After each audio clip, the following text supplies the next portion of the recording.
மூத்த எழுத்தாளர் திரு கீரா அவருடைய புத்தகமான வயது வந்தவர்களுக்கு மட்டும். இதில் பாலியல் சம்பந்தமான கதைகள் தான் இந்த புத்தகத்தில் எழுதியிருப்பார். எதுக்காக இதை சொல்கிறேன் அப்படின்னா, இன்றைக்கி நாம் பார்க்க போகிற படமும் வயது வந்தவர்களுக்கு மட்டும்தான். படத்தினுடைய பெயர் பெருசு. படத்தினுடைய ஓப்பனிங்லேயே குளத்தங்கரைக்குள்ளார ஒரு சின்ன சண்டை. ஒரு வயசுக்கு வந்த பையனை ஓங்கி கன்னத்தில் அறையிறாரு ஒரு பெரியவர். கூட சுவாமிநாதன் அப்புறம் இன்னொருத்தர் இருக்கார். உன்னை என்னப்பா அப்படின்னா, அவனுக்கு என்ன வயசாகுது, இந்த இடத்துல நின்று வேடிக்கை பார்த்துட்ருக்குறான் அப்படின்ட்டு சொல்லிவிட்டு திரும்பி அந்த குளத்தங்கரையை பார்ப்பார். ஒரு 4-5 பெண்கள் குளிச்சிட்ருப்பாங்க. ஒரு சின்ன ஸ்மைல் பண்ணுவாங்க. மீசையை முறுக்கிட்டு நடந்து போவாப்பில். அப்போ சுவாமிநாதன் கேட்பார், எப்போ அந்த மாத்திரை போட்டியா அப்படின்னு. சுகர் மாத்திரையா அப்படின்னா, இல்லை நான் சொல்கிறேன் அப்படின்னா உடனே இன்டரப்டாக கட் ஆகும். வாங்கின பையனும் கோவமாக கிளம்பி போவான். கட் பண்ணால் கமலஹாசன் அவருடைய பெப்பியான அழகான ரொமான்டிக் சாங் ஒன்று ஓடிட்டுருக்கும். அங்கே அடித்த ஆள் இங்கே வந்து அமைதியாக வெறப்பாக டிவி பார்த்த மாதிரியே உட்காந்துட்ருக்காப்புல. பின்னாடி நம்ம சுனில் அவர் வந்து, அப்பா இதை பார்த்தையா அப்படின்னு கேட்டுக்கிட்டு உள்ளே வர ஆள் வந்து மூச்சு பேச்சு இல்லாமல் விரைச்சி நிற்கிறாப்புல. அதாவது விரைச்சி படுத்து உக்காந்துட்டு விரைச்சி டிவியை பார்த்த மாதிரி இருக்கார் அப்படி வச்சுக்குவோம். இப்போ ஆள் செத்துட்டாரு அப்படின்ட்டு கன்ஃபார்ம் ஆகிடுது. உடனே தம்பிக்கு வைபவுக்கு ஃபோன் பண்ணி, டேய் அப்பா போயிட்டாரா அப்படிங்க. அப்போ தான் டக்குன்னு ஷார்ப்பாக ஹாட்டாக வாங்கின சரக்கை வாயில் ஊற்றிட்டு உடனே கிளம்பி வராப்புல.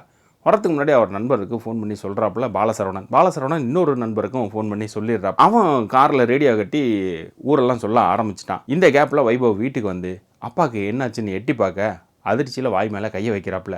என்ன இப்படி செத்து கிடக்கான் அப்படிங்க. நான் என்னடா பண்ணுவேன், அவர் அப்படி செத்து கிடக்காரு அப்படின்னு அண்ணனும் சொல்ல ஒரு க்யூரியாசிட்டி ஒன்று கிரியேட் ஆகும். இறந்த அப்பாவை வெளியில் சொன்னால் அவமானம்னு நினைக்கக்கூடிய பையன், அவங்க வீட்டில் இருக்கக்கூடிய மற்றவங்களும். அப்படி என்ன போய் இறந்துட்டாரு அப்படின்னு நீங்கள் என்ன கேட்டால், இதெல்லாம் சொல்கிற விஷயமா அப்படின்னு தான் நானும் சொல்லுவேன். ஏன்னா பெருசு அப்படி பண்ணி வச்சுருக்காப்புல. இந்த மாதிரி ஒரு கதையை படம் பண்ணுறது எவ்வளோ கடினம் அப்படிங்கிறது அந்த டைரக்டருக்கும் அந்த ப்ரொடியூசருக்கும் தான் தெரியும். அதுலேயும் இப்படி ஒரு சம்பவத்தினால இறந்து போகிறார் அப்படிங்கிறது கேட்க நகைச்சுவையாக இருக்கலாம், அப்படி பாஸ் ஆகிட்டு போயிடலாம்.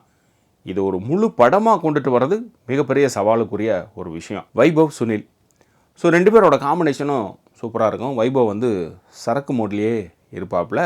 சுனில் எப்பயும் நாம் பார்க்குற அதே சேம் டவுன் தான். இடையில வரக்கூடிய கிங்ஸ்லி ஒரு ஆட்டோ டிரைவராக உள்ளே வந்துட்டு காமெடி பண்ணிட்டு போவாப்புல. அதே போல் பாலசரவணன் செத்தா உங்கள் அப்பா மாதிரி சாவணும்டா அப்படிங்கிறதும். முனிஷ்காந்த் வரக்கூடிய இடம், ஏன் அப்பாவை இப்படி சேரில் உட்கார வச்சுருக்கேன்னு கேட்குறப்ப அதுக்கு ஒரு கதை ஒன்று அளந்து விடுவாங்க. அண்ணன் ஒரு கதையும் தம்பி ஒரு கதையும் அப்படின்ட்டு மறைச்சாக வேண்டிய விஷயத்த மறைக்கணும் அப்படிங்கிறதுக்காக ஸ்டேபிளை போட்டு உட்கார வைக்கிறதும், அப்புறம் அந்த ஐஸ் பெட்டியை கொண்டுட்டு வந்து வைக்கிறதும் அப்படின்ட்டு ஒரு ட்ராமாவை க்ரியேட் பண்ண விதம், நரேஷன் அழகாக பண்ணியிருந்திருக்காங்க. இதில் படம் முழுக்க வந்து டார்க் காமெடியில் தான் படம் போயிட்டுருக்கோம். ஸோ இந்த படம் டபுள் மீனிங் நிறைய இருக்கும்.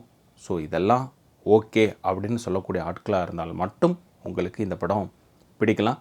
இந்த படத்தினுடைய கதை அப்படிங்கிறதுமே கொஞ்சம் என்னப்பா அப்படிங்கிற மாதிரியான ஒரு கதை தான் ஆரம்பிக்கும். இதை எப்படி எடுத்து படமாக பண்ணியிருக்காங்க அப்படிங்கிறது ரசிக்கும்படியாக இருக்கும். ஸோ இந்த படம் வயது வந்தவர்களுக்கு மட்டும் பெருசு. இதே போல் நம்ம சேனலில் மற்ற படங்கள் ரிவ்யூ பண்ணியிருக்கோம். அதையும் பாருங்கள். மறக்காமல் சப்ஸ்கிரைப் பண்ணிவிட்டு மற்றவங்களுக்கும் ஷேர் பண்ணி விடுங்க.